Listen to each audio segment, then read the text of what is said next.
बहुत समय पहले नंदनवन नाम के एक जंगल में दो कबूतर बहुत प्यार से रहा करती थी। वे दोनों ही संतानहीन थे, इसलिए वे दोनों हमेशा उदास रहा करते थे। एक दिन पहली कबूतर दूसरे कबूतर के पास गई। दोस्त, जंगल के बाकी जानवरों का ये कहना है कि नदी के पास रही संतान देवी के पास जाकर अगर हम प्रार्थना करें तो वो हमें संतान प्राप्ति करा देगी। सच? तुमने बहुत अच्छी खबर सुनाई दोस्त। चलो अभी वहां पर चलते हैं। ये सोचकर दोनों कबूतर नदी के पास रही उस संतान देवी के पास जाकर प्रार्थना करने लगी। यूं वे दोनों हर दिन बिना चूके वहां पर प्रार्थना करने जाया करती। यूं कुछ दिनों के बाद उन दोनों कबूतरों ने अंडे दिए। पहले कबूतर को तो मामूली अंडे ही हुए थे, पर दूसरे कबूतर ने सोने का अंडा दिया था। सोने के अंडे को देखकर दूसरे कबूतर की खुशी का ठिकाना ही नहीं था। हो न हो, मैंने बहुत अच्छे पुण्य किए होंगे कि मुझे सोने का अंडा मिला। इतने वर्षों से किए मेरे इंतजार का बहुत अच्छा फल दिया है भगवान ने। इस तरह वो हर समय खुश रहा करती। धीरे धीरे उसकी ये खुशी घमंड में बदल गई। इसी के चलते वो पहले कबूतर की ज्यादा कदर नहीं करती थी। तुम्हारा क्या है? तुम्हारा तो मामूली अंडा है, चाहे जैसे भी सेनो। पर मेरा तो सुनहरा अंडा है, इसे बड़े जतन से प्यार से पालना होगा। यूं पहले कबूतर के बारे में वो कम आंक कर बात किया करती। कुछ दिनों के बाद उन दोनों अंडों से नन्हे कबूतर बाहर निकले। मामूली अंडे से निकला हुआ नन्हा कबूतर मामूली ही था, पर सुनहरे अंडे से निकला हुआ नन्हा कबूतर एकदम सुनहरा चमकदार था। इस बात से दूसरे कबूतर का घमंड और भी चढ़ गया। उसने अपने नन्हे से कबूतर को पास वाले अरण्य में रहने वाले गुरुजी के पास विद्या प्राप्ति के लिए भेजा। पर साधारण कबूतर ने अपने नन्हे कबूतर को उसी जंगल में रहने वाले भालू के पास विद्या सीखने भेजा। एक दिन दूसरी कबूतर शेर के पास गई। नमस्कार महाराज। नमस्कार कबूतर जी, कहिए कैसे आना हुआ?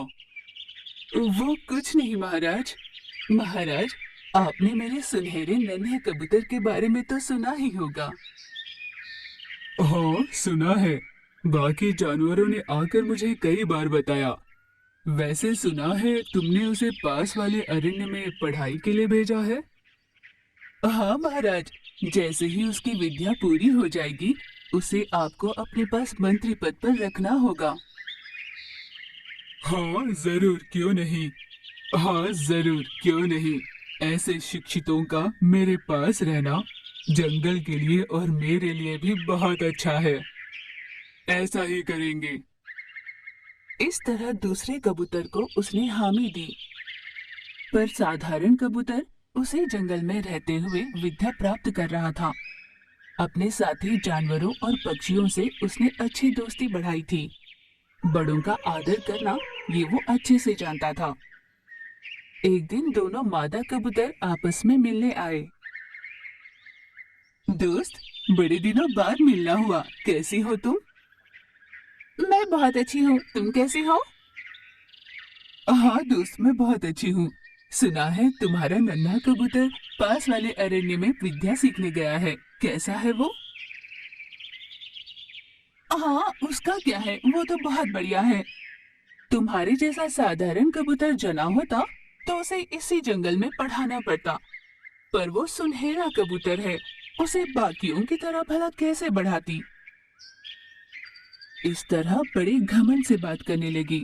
उस पर पहली कबूतर कुछ न कह पाई, वो चुप रही। कुछ दिनों बाद पास वाले अरण्य से अपनी विद्या पूरी कर सुनहरा कबूतर अपने जंगल वापस लौटा। देखो, तुम कोई मामूली कबूतर नहीं हो, सुनहरे कबूतर हो। तुम्हें किसी के पास जाकर बात करने की कोई जरूरत नहीं, उन्हीं को तुम्हारे पास आकर बात करना होगा। इस तरह दूसरी कबूतर अपने सुनहरे कबूतर को सिखाया करती और वो भी अपनी माँ की ही सुना करता। कुछ दिनों बाद शेर राजा ने सभी जानवरों को अपनी गुफा के पास बुलाया। मृगराज के कहने पर सभी जानवर उसके गुफा के पास पहुंचे। अपने सुनहरे कबूतर को साथ लिए मादा कबूतर गुफा के पास पहुंची। आप सबको यहाँ पर उपस्थित होने के लिए कहने की वजह ये है कि आज मंत्री का चुनाव होने वाला है। ये कहते ही सारे जानवर और पक्षियां बड़ी आस से सुनने लगे। मेरा सुनहरा कबूतर ही मंत्री बनेगा, ऐसे वो मन ही मन सोचने लगी। इस जंगल का मंत्री है इसी जंगल में पला बड़ा ये कबूतर। ये कहते हुए साधारण कबूतर की ओर इशारा किया। ये जानकर वहां खड़े सभी जानवर और पक्षियां बहुत खुश हुए, पर दूसरी कबूतर आश्चर्यचकित हुई। मृगराज, ये अन्याय है। मेरा सुनहरा कबूतर बहुत पढ़ा लिखा है, सुनहरे रंग में कितना चमकता हुआ सुंदर है। मेरे बेटे को मंत्री बनाने का आपने मुझसे वायदा भी किया था, पर अब ऐसे कैसे आपने अपनी बात बदल दी? हे कबूतर, मैं तुम्हारा आक्रोश अच्छे से समझ सकता हूँ, पर एक मंत्री की काबिलियत उसकी सुंदरता या मेरी दी हुई बात नहीं हो सकती। जंगल के बाकी जानवरों के साथ मिलनसार होना, उनकी तकलीफों को समझना, पर तुम्हारे नन्हे कबूतर को इस जंगल के किसी भी जानवर का चेहरा भी ठीक से नहीं पता। भला मैं इस जंगल के मंत्री पद के लिए उसे कैसे चुन सकता था? हाँ, तो आपका दिया हुआ वादा? मैं आज भी अपनी ही बात पर हूँ। पहले अपने सुनहरे कबूतर को जंगल के जानवरों से मेल मिलाप बढ़ाने के लिए कहो। इस कबूतर के पास रहकर मंत्री के सारे कर्तव्य सीख लो, तब मैं उसे मंत्री जरूर बनाऊंगा। ऐसे शेर राजा के कहने पर दूसरी कबूतर कुछ न कह पाई, वो मौन रही। साधारण कबूतर मंत्री पद पर चढ़कर जंगल की बागडोर संभालने लगा। इस घटना से दूसरी कबूतर का सारा घमंड चकनाचूर हुआ। अब वो किसी को भी कम आंक कर बात नहीं किया करती थी। अपने सुनहरे कबूतर को जंगल में जाकर सभी के साथ मेल मिलाप बढ़ाने के लिए कहा करती थी और उसे काम सीखने के लिए प्रोत्साहित करती। इस तरह दूसरे कबूतर में आए इस बदलाव को देखकर जंगल के सभी जानवर बहुत खुश हुए।